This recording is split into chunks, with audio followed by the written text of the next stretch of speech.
This is a Momentum Media production. The SMSF Advisor Show. Your expert insights into the biggest themes shaping the SMSF advice industry. Hi everyone and welcome to the SMSF Advisor Show. I'm Miranda Brownlee and I'm joined by Smarter SMSF CEO Aaron Dunn. Hi Aaron. Hi Miranda, how are you? I'm good, and yourself? Not too bad, thank you. We have a newly formed government, of course, and we have a new minister as well. So obviously we'll talk about some of that shortly, but it is very, very cold in Melbourne. Yes, even in Sydney, it's a bit freezing at the moment. But let's warm things up. As is always the case, our first segment, we look at what is making news. Miranda, what can you share with us? Yes, so as you just mentioned, we do have a new Minister for Financial Services. So Stephen Jones, who was previously the shadow minister for this area, has been appointed as Assistant Treasurer and Minister for Financial Services. So that gives us, I guess, a little bit of more certainty in terms of we know some of the policies that he sort of has in mind. And I know the industry is hopeful that he will deliver on some of the promises he made before the election.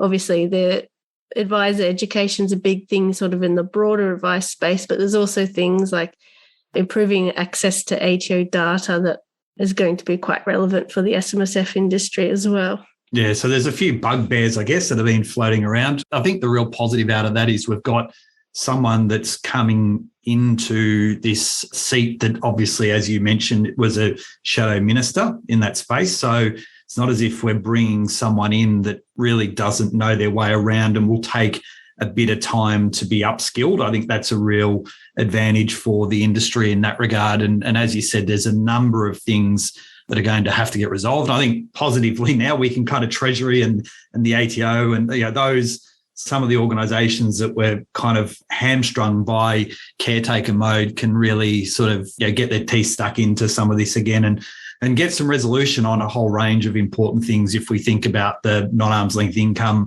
changes that there was a previous commitment to doing, because we know that there's some relief that expires at 30 June 2022. All those sort of things now we can start to hopefully see ramp up again and having, like I said, Stephen Jones there in that capacity with a level of knowledge around what has happened historically, I think will allow us to accelerate quite positively. Yeah, and I know the SMSF Association and other groups like that are sort of hopeful he might pick up those budget measures from the budget before last around that legacy amnesty and the residency changes as well. Yeah. So as with 1 July, not too far away, there's also been a lot of focus lately on what those changes with the work tests and contributions might mean for clients and any strategies with recontributions and other opportunities along those lines might be in the next year, and perhaps what that means for their planning this coming up to 30 June as well.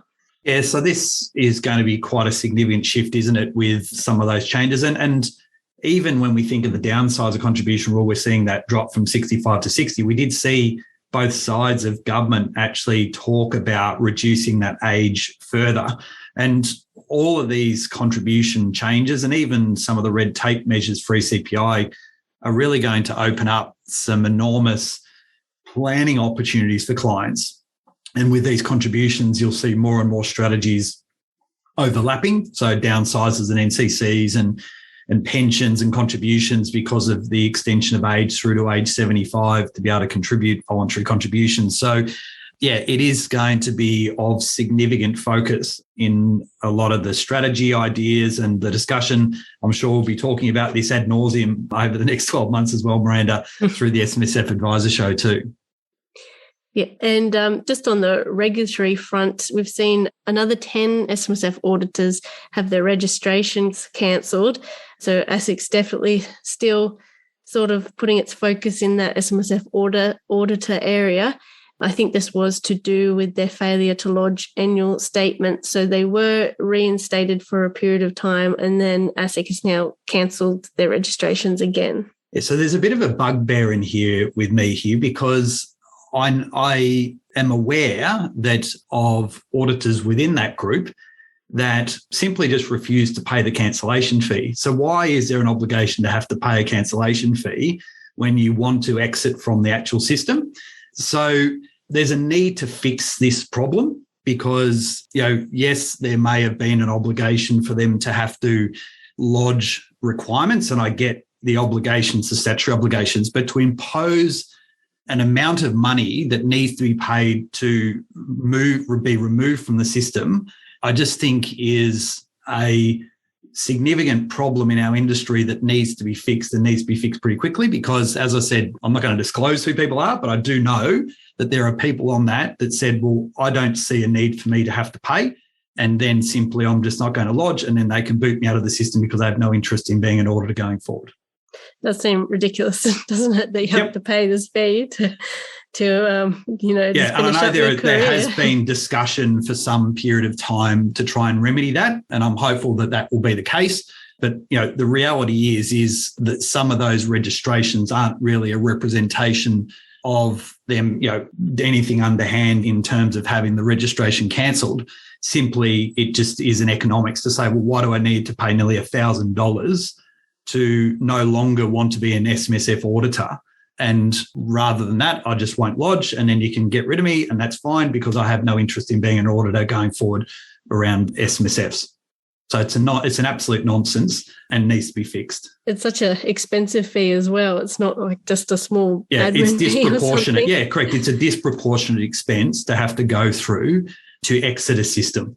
All right. And the other sort of thing that's been happening, obviously with the rates going up, we've also seen that sort of flow through to SMSF loans, and some of the lenders have sort of been increasing their rates. So it's probably a good time to sort of review those kinds of things and property investments. Yeah, so the big one here, I think that we'll get this information in the next few days as well, is that related party loans, we do need to understand very closely what any change in the interest rate might be in respect to the safe harbour. So we know that the PCG 2016/5 talks about the requirements for us to meet what is set out in safe harbour, and we use the published rate through the RBA each and every May that is issued. Now, it doesn't get issued until the June RBA notes come out, so we don't know yet, but I suspect in the next few days we will get that. And because we have seen an increase in the cash rate over the past month or so, that is naturally going to be reflected in that May publish rate. So 5.1%, and it's been set like that for the best part of 2 years now. I suspect we're going to see an incremental change to that safe harbour, which means all of those related party loans that operate within the SMSF industry are going to have to ensure that they move in line with that interest rate as well, unless they can demonstrate something. Otherwise, it would be a arm's length commercial arrangement that they have been offered and have documentation to support that to go outside of the safe harbour. Yeah, it'd be important to review those as well. Yeah. And again, documenting those decisions from what a lender would naturally provide to the fund, and to ensure that the fund is naturally adjusting the repayments accordingly too. So we're now going to be joined by Shelley Banton shortly from ASF Audits.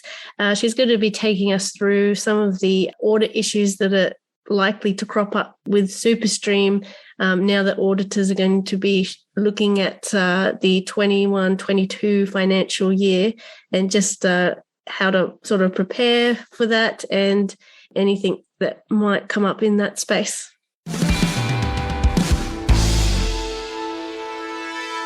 So we're now joined by Shelley Banton. Hi, Shelley. Hi, Miranda. How are you? I'm good, thanks. Thanks so much for joining us. My pleasure. So the latest version of SuperStream for SMSFs has been in place since October last year, and has certainly not been without its challenges. An SMSF from this date must comply with these regulations, with auditors playing an important gatekeeper role to ensure compliance with the SuperStream requirements. Here to take us through what auditors will be looking for when reviewing rollovers for the 2021-22 financial year is ASF Audits Head of Education, Shelley. So just to start off, Shelley, could you just give us a brief overview of the SuperStream requirements and what evidence auditors are going to be looking for once you start looking at those audits for the 21-22 financial year? Sure, Miranda. Well, as we know, there's been a lot of teething problems with SuperStream, and that is going to result in issues at audit time because under Reg 6.17, the payment of member benefits have to be made strictly in line with Part 6 of the regulations. And a breach of Reg 6.17 is a reportable contravention. And what it says is that rollovers have to meet those requirements of that Part 6. So this is where sub-reg 6.34A2 comes into play because that says that a trustee must roll over or transfer an amount no later than 3 business days after they've received the request.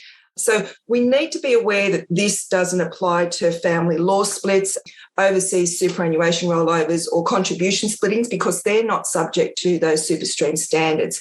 And within that family law splits, we probably need to clarify that a bit further because it only relates to the benefit that a non-member is receiving from a former spouse. So it doesn't relate to a rollover where the member decides to just leave the fund because of a family split, which means there can be several rollovers due to, for some members, which may fall into that SuperStream bucket and some may not. Having said that, from an audit perspective, where there is a bona fide rollover, auditors are going to need evidence that confirms that the fund received that rollover request from either the member or the receiving fund or even the ATO, where that fund is the transferring fund. The rollover request was made via the SuperStream system. So here we could get a printout from the trustees SMSF administration software provider. And lastly, of course, that the rollover occurred no later than 3 business days after receiving all that information required to process the request. And one of the ways that trustees could confirm that chain of events is simply to prepare a minute, which could accompany that printout from their SMSF administration software provider. Now, where we can't confirm that rollover had occurred no later than 3 business days, we are going to be required to report it as a breach of Reg 6.17 because if it's more than $30,000 or 5% of fund asset, that's in line with ATO reporting requirements and we have no discretion but to lodge an ACR. And it's probably also important to note here that a breach of Reg 6.17 comes with a 20-unit penalty notice. And when that's worth $222, that's $4,440 per trustee. So that tally quickly increases where you have a number of individual trustees as opposed to just one corporate trustee. So Shelley, if I could just butt in there. So the challenge looks like it's going to be far greater on rollovers out than rollovers in. Do you sort of get that sense yourself? Because quite clearly the way in which SMSFs are administered have far greater challenges in getting the money leaving superannuation because of the requirements to have to get up-to-date balances and so forth, rather than simply just requesting something that's come from an APRA fund. Do you want to maybe sort of comment around how you perceive those issues might present in the upcoming financial year? Yes, well, obviously, from an audit perspective, we don't have any, jurisdiction, for want of a better word, over an APRA fund rolling over that money to a super fund within that 3 business day period. So obviously our focus is a super fund here, and that's the rollovers that we'll be looking at, and that's where we have to look at the compliance requirements under Reg 6.17. Yep. So hopefully that makes sense. Yeah. The only other thing I was going to mention too was that there are some exceptions to using SuperStream. So if you've got related party employer contributions, which are paid into a super fund, or where a member makes personal contributions, that's not subject to SuperStream. And of course, auditors won't be looking for any additional confirmation apart from what they're already getting during the audit from these particular transactions. So you talk a bit about the requirement to document and the fact that we must adhere to what's set out in the SIS regulations.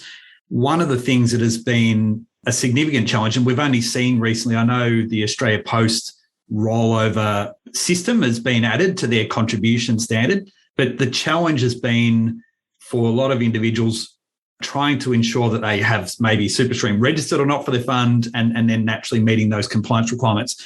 So the ATO has now also come out and said, well, if you are transferring from an SMSF to an SMSF or from an SMSF to an APRA-regulated fund, there is some relief that we are providing temporarily.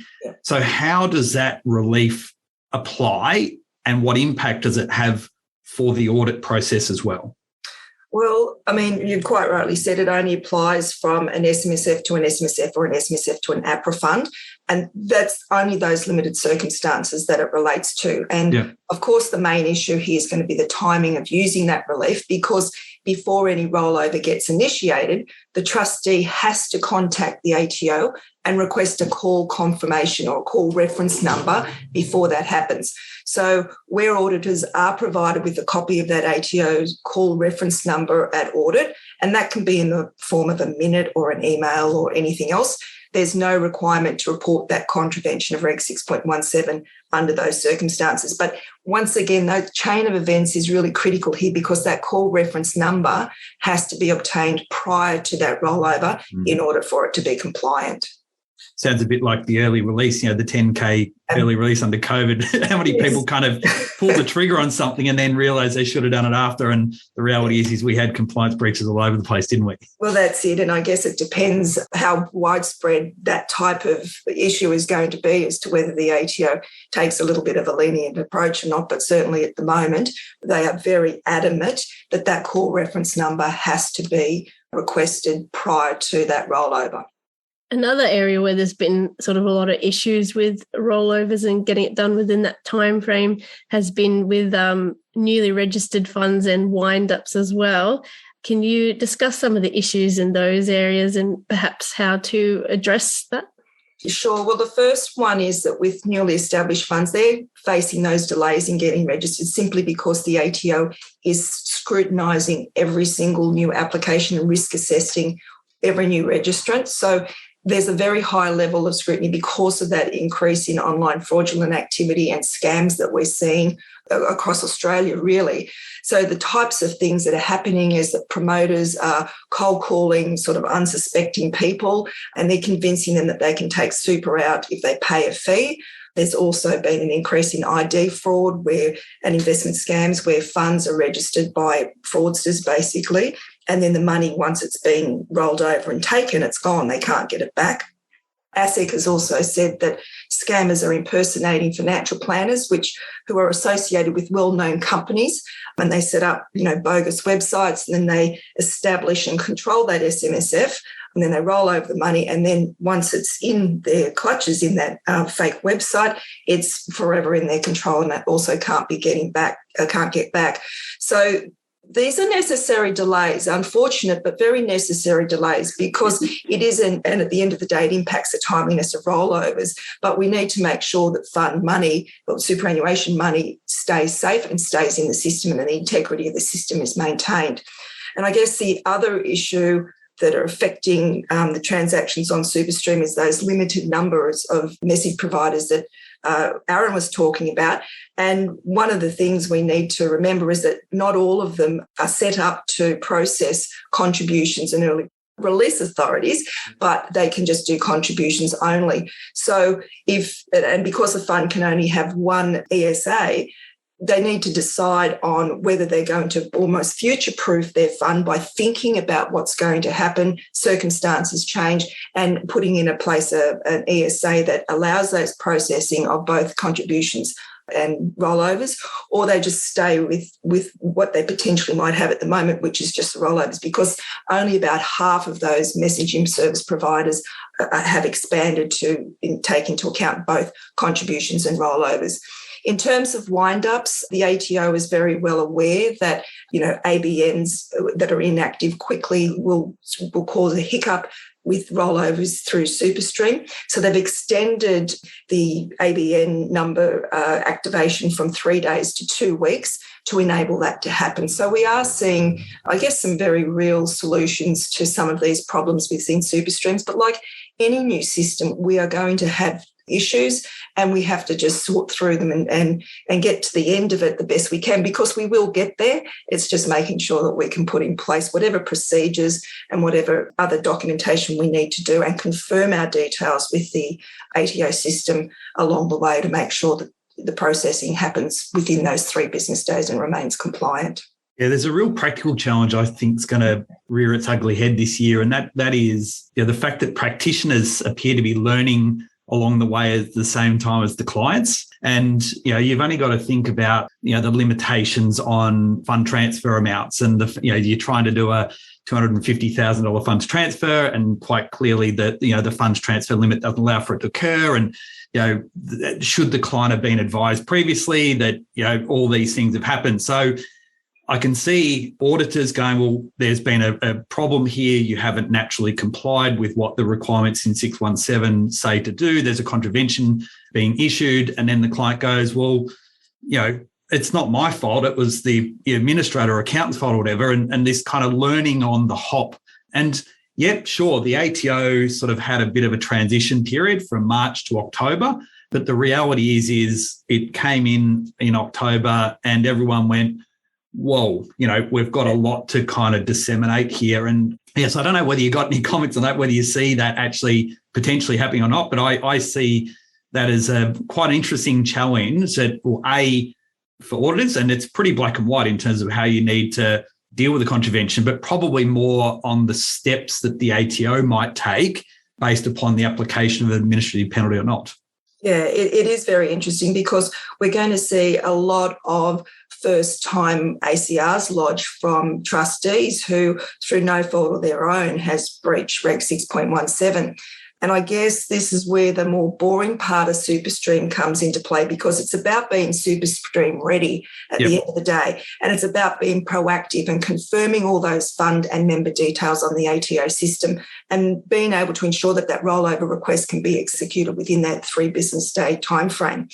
So if a member wants to exit the fund because they've had an argument with the other member and the fund's main asset is property, well, it's obvious that rollover can't be actioned within that timeframe. So we're going to see, I think, a different thought process up front from advisors, and this is where they will play a big part for new funds, and also even a rethink for existing funds to look at SuperStream, I guess, as a mechanism for asking questions about how those funds are going to meet those compliance requirements under a variety of circumstances. And so this is, as I said, where the advisor can step in and help by asking those questions by the members, which is going to help stress test the fund for SuperStream and hopefully make sure that those new requirements can be met. So yes, it's going to take time. It's going to be about education and also developing new process to ensure that the funds are going to be SuperStream ready at any of its life cycle. I guess on the other flip side of the compliance coin, it's about also making sure that the fund revalues assets at market value prior to rolling out member balances. I've already seen issues where trustees simply roll out the member balance because they think that it's easy to do and they don't need the help of anybody else throughout the year. They don't revalue the assets. It's a breach of Reg 8.02B. And once again, depending on the shortfall or the overpayment, that can also result in an ACR. So, yeah, lots of work to do here. But at the end of the day, it's about making life easier when these rollover requests come through.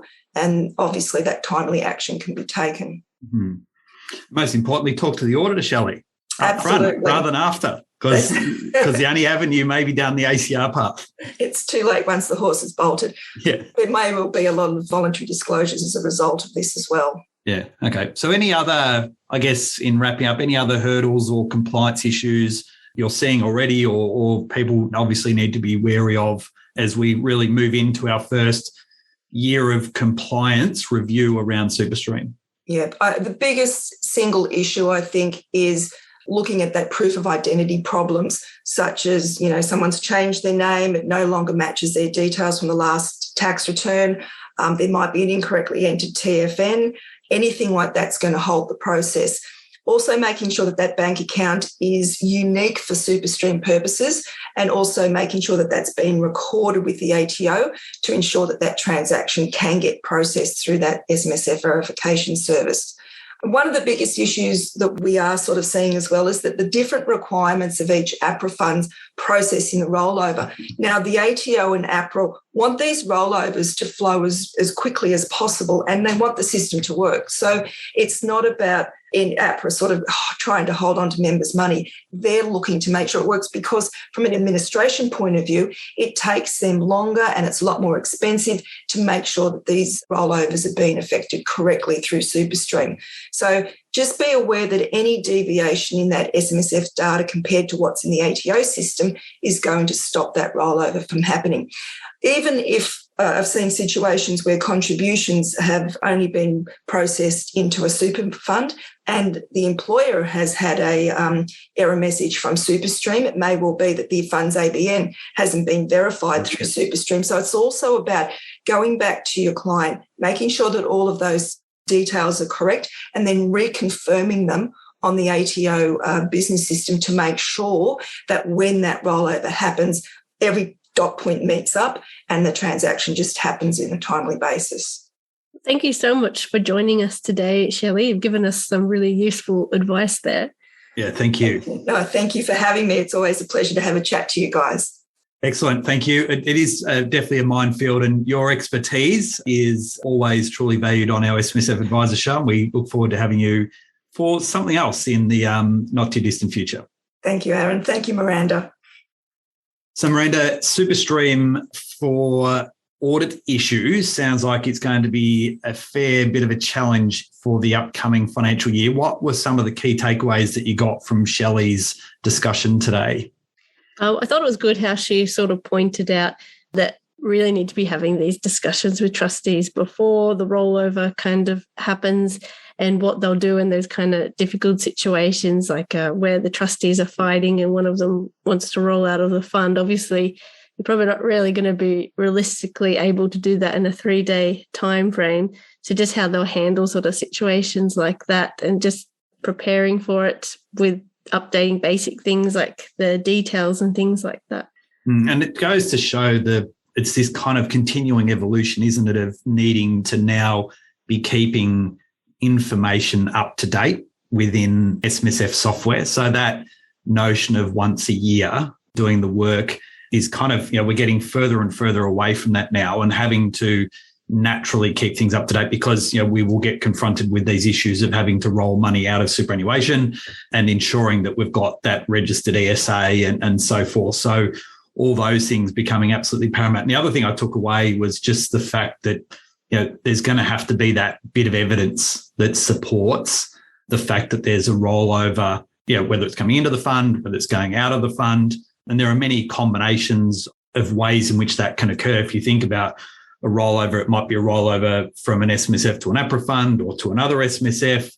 It may be a partial rollover, a full rollover. It might be a death benefit rollover. So there's a whole range of areas that we need to be across as practitioners, and then ensuring from an evidentiary point of view, we can supply that information to the auditor to ensure that we've complied with the requirements in 6.17.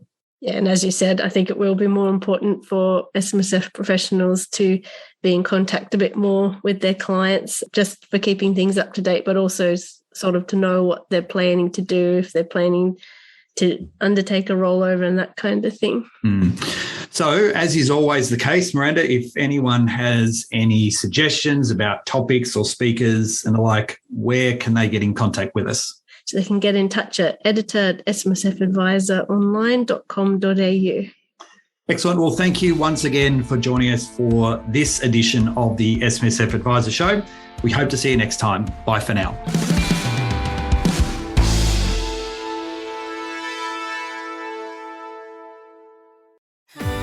Interest rates are rising fast, and that means higher mortgage repayments. But some lenders have increased their rates more than others, so that could mean your clients are now paying too much for their loan. We can quickly compare your client's rate with hundreds of similar loans, so you are confident that you've got the best rate on the market, or we'll find you a better rate. Make sure your clients aren't paying the highest interest rates. Call Finny today. Visit finny.com.au and let us take the research and admin out of finding a new rate for your clients.